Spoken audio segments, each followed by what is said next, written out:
What's going on, Jerome's? Week 2 of Vikings OTAs, organized team activities, starts today. Vikings will be at TCO Performance Center Bar and Grill for practice. Talk about practice on Tuesday, Wednesday, and Friday. Wednesday will be open to the media jackals, and things are looking good for with the Wolves on the brink. Although I feel like if they win tonight, they'll win Game 5. No big deal. Then we'll have a series again. But football's football, man.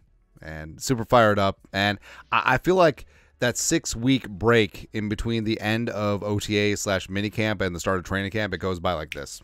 Because, I mean, the wife and I were looking at the schedule, and, like, everything's jam-packed. Like, kid stuff, vacations, summertime, just trying to enjoy that blink where Minnesota has nice weather. It's fantastic, man. But, of course, J.J. McCarthy is going to be the man that everyone has their eyes on. Kevin O'Connell and company building a bully in year 3 with Flores. I love it, man. But here are 7 burning questions for the Vikings as they head into week 2 of OTAs. Number 1, will Jefferson show up? No.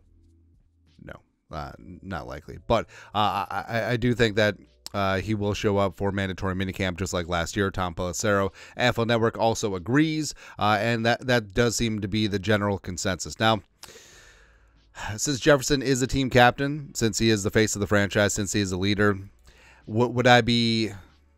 I wouldn't say no to Jefferson showing up but not practicing physically, just being there, though. It's a lot like Danielle Hunter's hold in last year. I would take that because I'm sure that Kevin O'Connell and company would love to have him in the building. It would be great, and also it still accomplishes several things. Number 1, it avoids him being on the field and potentially being injured before he signs his long-term extension, which is a part of it. Same thing with Tristan Wirfs. Same thing with other guys also holding out to find another contract. Also, it shows that JJ will go above and beyond. Like, he will still be there in the building. He will be that leader. He will be that face of the franchise. He will be everything, because I'm sure that McCardle and Wes Phillips and Kevin O'Connell and company would love to have him in those meeting rooms, imparting knowledge on his teammates and offensive brethren and the rest of the team. I'm sure that would be great. And also, since the Wolves will be playing Game 5 on Thursday, I'm sure that he will be in town. So we'll see. We'll see. Next up, number 2, rookies rising. So basically, if you look at the Vikings draft class so far, only Dallas Turner has been running with the ones, and that's because Andrew Van Ginkel is being held out with a minor foot injury. But basically everyone else, like whether it's McCarthy, whether it's Jackson, whether it's Rouse, Riker doesn't count because it's just him and Roma, Jurgens, LDR, etc., and also the UDFAs, like everyone else is running with the 3s or below, or they're basically just a practice dummy out there. But week 2, could we see some guys grow and show? Could we see Kyrie Jackson get a little bit of a run with the 2s? We would absolutely love to see that. Maybe Walter Rouse takes a couple of snaps with the second team at tackle, certainly in there. And I think that with McCarthy, I think they'll just keep him on third team basically till the start of training camp. Maybe he'll move up at some point then, but now, no, I think it's the whole rookie has to earn his stripes sort of deal at this moment in time. Next up, number 3, the wide receiver 3 competition. So we put it in quotes because, I mean, basically it's not a static position, right? And I think that it will be multiple players getting those snaps as that third wideout behind Jefferson and Addison. But Powell obviously re-signed and has been a coaching favorite. I think that he could get some work. Jalen Naylor has always destroyed OTAs. If he can stay healthy, I think that he could be a factor. Trent Sherfield coming in as a free agent. Tristan Jackson has been getting some work with the ones, with Jefferson not being at OTAs. So he's a name to watch. He's been a favorite of the coaching staff for a couple of years now. So, yeah, I think that there certainly is talent there, and I think that a bunch of guys will be champing at the bit, but will there ever be separation? Will you ever be able to definitively say, hey, that's the wide receiver 3, and he's going to be getting the majority of the snaps left over behind JJ and Addison? I'm not sure, but it would be awesome if one guy like rose up and stood up above everyone else. Next up, number 4, Tanyan over Munt? Question mark. So, Robert Tonyan, recent signee, has been working his way up. He was with the threes, catching balls from J.J. McCarthy.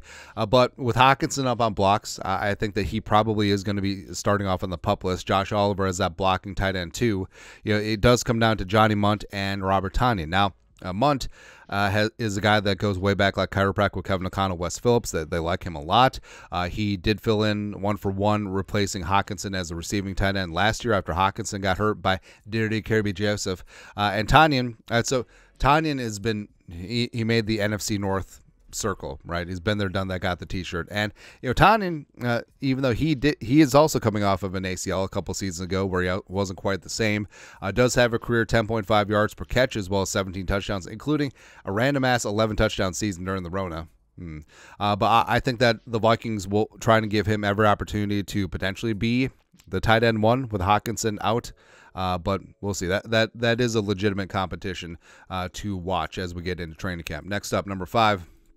Specialist competition. So Reichard and Romo versus Reichard versus Romo, excuse me, and also Ryan Wright versus Seth Vernon. Now, Ryan Wright was fantastic as a UDFA in 2022.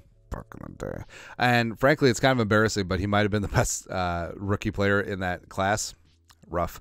But last year, just didn't have that same love and feeling.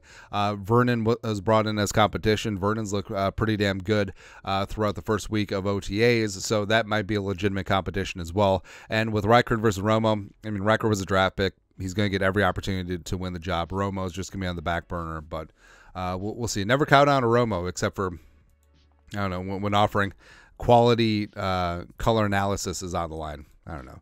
Next up, number 6. Running back workload. So the 1-2 combination at running back is going to be Aaron Jones as well as Ty Chandler. But what about the snaps behind? Now, what's interesting is that outside of Aaron Jones, who essentially was a swap out for Madison, they didn't add any other running backs of free agency. They didn't draft a running back, and they didn't bring in any UDFAs. So super intriguing what's going on. Now, it could be that they are completely in on DeWayne McBride as a 7th-round pick, sure.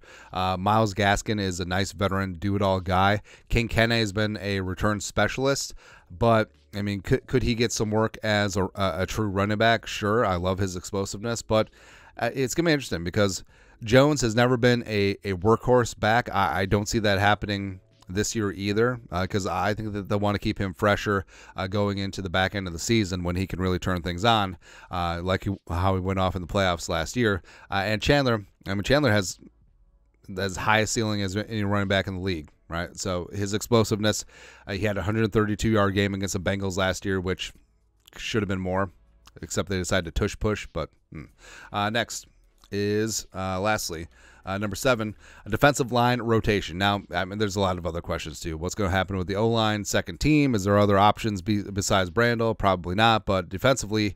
So you can pencil in Phillips and Bullard as 2 of the Tier 1 defensive linemen. And what's going to happen with the rest of the snaps? Tillery, Ward, Jonah Williams on the edge. They brought back James Lynch, who I think was a great retainee. Jaquelin Roy in year 2. Is he going to get the time of day? As well as the rookies, certainly could be interesting, especially 7th-rounder Levi Drake Rodriguez. What's that rotation going to look like?